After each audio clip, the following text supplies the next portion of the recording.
दोस्तों यहाँ आप देख रहे हैं कि छत के नीचे से आपको दिखाई दे रहा होगा कि कहीं ना कहीं से पानी आ रहा है, यानी कि डैम्पनेस आ रहा है। और वो क्या है कि छत के नीचे का जो भी प्लास्टर है, प्लास्टर वो निकलने लगा है। पेंट जो हमने कराया था वो भी अब निकल रहा है और पूरी प्लास्टर तक निकल गई है। इसके अंदर का जो स्टील है आप देख रहे हैं उसमें भी जंग लग रहा है। तो दोस्तों अभी ये बरसात का जो मानसून का टाइम चल रहा है, तो इसमें हमारे देश में लगभग बहुत सारे घरों में ये प्रॉब्लम देखने को मिलता है। चाहे आपने अभी बिल्कुल नया छत ही कराया हो, जब हम नया छत कराते हैं तो देखते हैं कि कुछ दिनों के बाद, कई बार ऐसा देखा जाता है कि 2-4 दिनों के बाद, कई बार ऐसा भी देखा जाता है कि 1 से 2 महीने के बाद छत में छोटे छोटे आपको क्रैक देखने को मिलता है। तो वो क्रैक दोस्तों क्यों आता है? वो कई बार टेम्परेचर के वजह से आ जाता है, आपने सही मसाला यूज नहीं किया है उसके वजह से आ जाता है, या फिर घर में सेटलमेंट हो गया, शटरिंग में सेटलमेंट हो गया, सीमेंट का क्वालिटी अच्छा नहीं हो, बहुत सारे रीज़न हो सकते हैं। लेकिन क्रैक तो दोस्तों आ गया। अब जब वहाँ पे पानी पड़ता है, बारिश होती है, तो क्या है कि धीरे धीरे अंदर घुस रहा है, जिसके वजह से हमारे छत में वो अंदर जा रहा है। तो एक तो आपका स्ट्रक्चर कमज़ोर हो रहा है, सरिया गल रहा है, प्लास्टर तक निकल रही है, महंगे से महंगे जो हमने पेंट कराए होते हैं वो भी ख़राब होने लगता है। तो दोस्तों आपको इस केस में करना क्या होता है कि आपको उस क्रैक, आपको छत पे, पूरे छत पे वाटर प्रूफिंग करानी होती है। नहीं तो बहुत लोग क्या करते हैं कि जितना हमारा क्रैक होता है, जो दरारें आई होती हैं, उस दरारों को हम वाटर प्रूफिंग से भरते हैं। तो ऐसे कंडीशन में आपका पूरा नया छत है, आपने अभी कराया है, तो भी आप उस पर वाटर प्रूफिंग करते हैं, या फिर पुराना छत हो गया है और बहुत सारे उसमें दरारें आ गई हैं या पानी उसमें से जा रहा है, तो आपको वाटर प्रूफिंग करनी पड़ती है। तो ये बहुत लोग अब क्या है कि उस छत पे क्या करते हैं कि ब्रिक बेड कोबा वाटर प्रूफिंग होता है, जो आप यहाँ पे देख रहे हैं, पूरी छत पे ईंट बिछाई जाती है, या फिर उसके ऊपर अगर वो काम नहीं करा रहे हैं तो टाइल्स लगवाते हैं, मार्बल लगवा लेते हैं। तो जो भी आप ये 3-4 काम कराते हैं, उसके नीचे भी आपको पहले छत पे वाटर प्रूफिंग करानी होती है। उसके बाद आप ये वाटर ब्रिक बेड कोबा कराते हैं, टाइल लगवाते हैं या कोटा पत्थर लगवाते हैं। तो दोस्तों आपको छत पे, नया छत पे आप वाटर प्रूफिंग करा रहे हैं या फिर पुराने छत पे वाटर प्रूफिंग करवा रहे हैं, तो आपको यहाँ पे मैं सबसे बेस्ट केमिकल बता रहा हूँ। मैं खुद अपने साइट पे 3 से 4 साइट पे इस्तेमाल करने के बाद आपको ये केमिकल बता रहा हूँ। इस केमिकल का नाम है दोस्तों पोरसिल C900। आप जो ये केमिकल देख रहे हैं, ये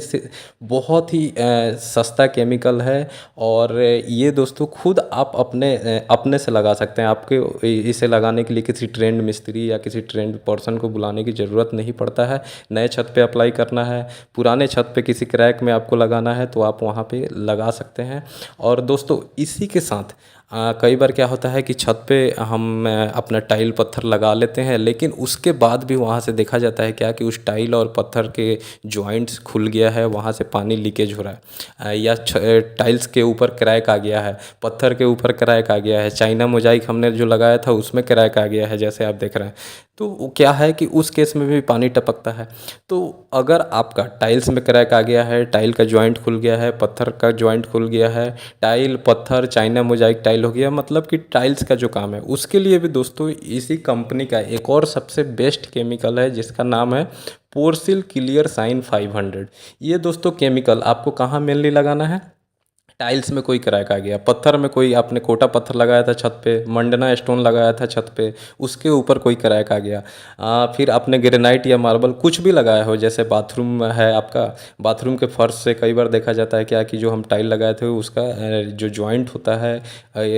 उस जॉइंट से पानी जा रहा है, पानी रिस रहा है। जो दीवारों में हम टाइल्स लगाते हैं बाथरूम में, उसके जॉइंट से पानी लीकेज होता है, तो जो बगल की दीवारें होती हैं, चाहे हमारे बेडरूम की हो, हॉल की हो, उधर सीलन देखने को मिलता है, वो दीवारें ख़राब होने लगती है, उधर की फर्नीचर ख़राब होने लगता है। तो आपको क्या करना है, बाथरूम में वाल की टाइल हो या फिर फ्लोर की टाइल हो, उसमें जॉइंट खुल गया है या क्रैक आ गया है, तो आपको पोरसिल क्लियर साइन 500 जो केमिकल है, यही आपको लगाना है। 2 से 3 कोट में आपको अच्छे से इसको लगा लेना है। फिर आपके छत पे चाइना मोजाइक टाइल में क्रैक आ रहा था, या फिर जो टाइल्स है अपने छत पे लगवाया है उसमें क्रैक आ रहा था, या उसके जॉइंट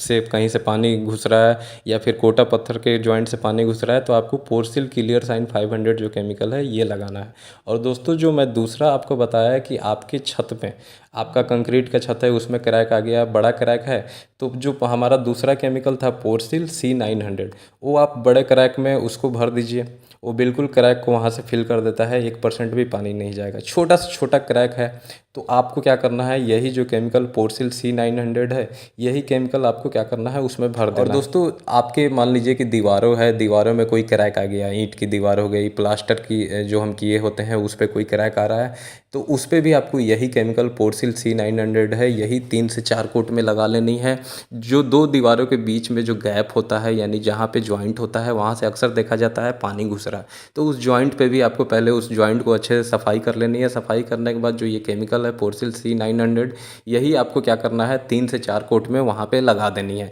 छत के ऊपर आपने अगर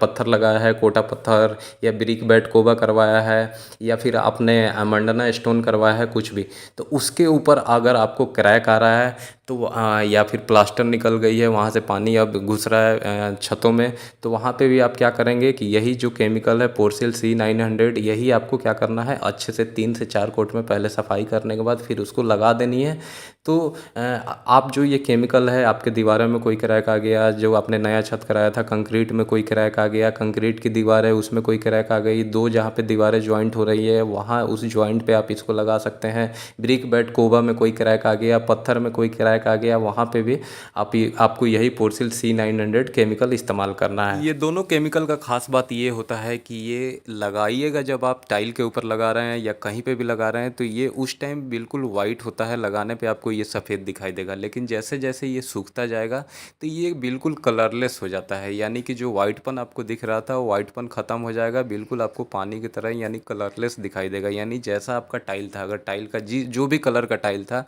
ये सूखने के बाद फिर सेम आपको वही कलर दिखाई देगा, पत्थर का जो कलर था वही कलर आपको दिखाई देगा। जैसे ये दीवार पे पेंट किया हुआ है वाइट कलर का, हम इस पे जब शुरू में लगाएंगे तो ये बिल्कुल आपको ब्लूइश या वाइट दिखाई देगा, लेकिन सूखने के बाद जैसा पेंट था सेम उसी कलर में ये आ जाएगा दोबारा से। ये क्या है, कलरलेस होता है, यानी कि कलर बिल्कुल आपका वो चेंज नहीं होने वाला है। दूसरा बात कि बहुत ही सस्ता ये प्रोडक्ट है, दोनों आप इजीली खरीद सकते हैं। और तीसरी बात ये दोस्तों कि मैं क्या बोला कि टाइल्स में पत्थर में छोटा से छोटा क्रैक है, आपके छत में छोटा से छोटा क्रैक है, तो आसानी से क्या है कि छोटे से छोटे क्रैक में भी ये दोनों केमिकल अंदर तक जाता है, क्योंकि ये बहुत ही लो विस्कोसिटी का होता है और आसानी से उसका जो क्रैक है छोटे से छोटे क्रैक में अंदर तक जाके उसके क्रैक को भर देता है, जिससे कि पानी अंदर नहीं जाता है। तो दोस्तों आप ये दोनों प्रोडक्ट ख़रीदना चाहते हैं तो आपको मैं बता दूं, जो आप वीडियो के नीचे ये नंबर चल रहा है वहाँ से आप कॉल करके ये दोनों प्रोडक्ट वहाँ से ख़रीद सकते हैं, या फिर मैं वीडियो के नीचे डिस्क्रिप्शन बॉक्स में ये दोनों प्रोडक्ट का सब कुछ डिटेल दे दिया हूँ, कंपनी का वेबसाइट का वहाँ पे लिंक दे दिया हूँ, वहाँ से भी जाके आप इस दोनों प्रोडक्ट को ख़रीद सकते हैं।